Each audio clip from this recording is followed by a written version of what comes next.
My neighbor was a legit witch with a cat, Pauline. Her name was Pauline, and the cat was called Jake.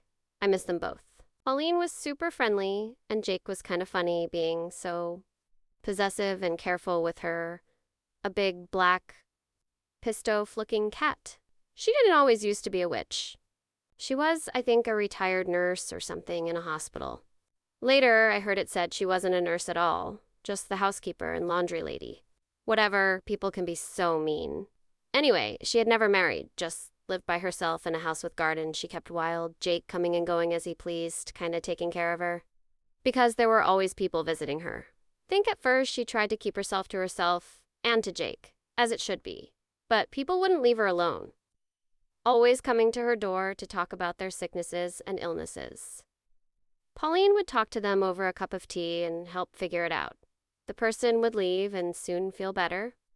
And not just illnesses. I know Jenna, who I knew from school, visited her after her husband beat her up, and there were police at their door.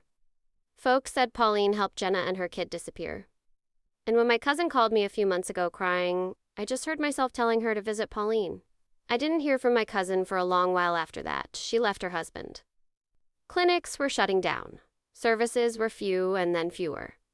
Visiting a doctor was a luxury even for those who could pay. It was not surprising Pauline was getting more visitors than ever, people who just needed to talk. To show her the rash on their kid's back, the lump behind their ear, the swelling by their eye, the itchy cough that just wouldn't go away, Pauline loved chatting and had time for everybody. Sometimes she told folk they just had to try see a doctor. Now, pretending the garden, I looked over my fence and saw a woman with a baby enter. I knew her family, they weren't good people. A faint wail from the baby drifted over the fence, and I heard the ominous death rattle at the end of the cry. I shook my head. Pauline's ways must be getting to me.